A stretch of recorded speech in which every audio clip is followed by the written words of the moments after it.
স্বরচিত কবিতা পড়ছি আমি, কবি অর্ঘ্য সেন। কোমল গান্ধার। মধুমন্তী হাতের বাজুতে বাজে জল চুড়ি, মণিবন্ধে ঘড়ি। শরণাতীত কাল থেকে রমণীয় এই রমণীকে সর্বান্তকরণে আমি অর্চনা করেছি অহরহ। ছন্দে তার অনুপুঙ্খ রচনায় দুঃসহ প্রহর স্বপ্নে হয়েছে অতিবাহিত।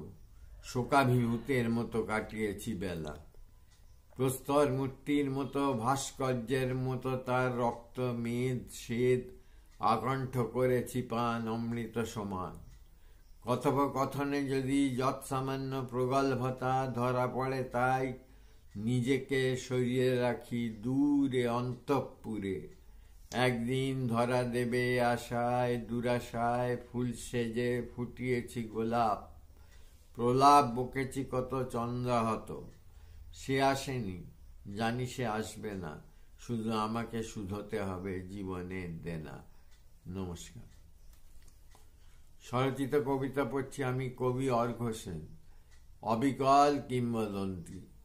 মনে পড়ে আমাদের পিতৃপুরুষের সেই পালা পার্বণের দোলমঞ্চ, দুর্গোৎসব, মোষবলি, বাউলের আগমনী গান, অষ্টমীর সন্ধি পুজো, নৃত্যপর কাঁসুরিয়া দেউলেতে কাঁসর বাজায়, ডাকের সাজের দুর্গা, উঠোনে সর্বতভদ্র দেবীর দোলায় আগমন। এর মধ্যে নেমে গেছে কতগুলি অন্তর্বর্তী স্মৃতির বছর। তবুও তো সভা বসে চণ্ডীমণ্ডপের সেই সনাতন আটচালা ঘিরে। গর্জন তেলের ঘাম ফুটে ওঠে রূপটানে প্রতিমার অমলিন মুখে। সতর্ক তুলির টানে প্রাণ আনে সুপটুপটুয়া। অবয়বে তন্মুহূর্তে দেখা দেয় কি চিন্ময়ী আভা। এরপর শেষ প্রহরে বিসর্জনী ঘণ্টার প্রহার। পাঁজরে ঢাকের শব্দ বেজে ওঠে বড় যন্ত্রণায়। জোড়নের নৌকাগুলি ধীরে ধীরে ফাঁক হলে পর অভিমানে ডুবে যায় মাটি আর খড়ের কঙ্কাল।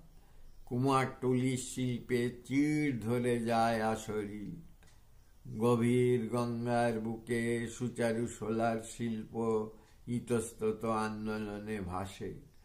কেউ কেউ দাবি করে প্রতিমার চোখে নাকি জনান্তিকে জল দেখেছিল।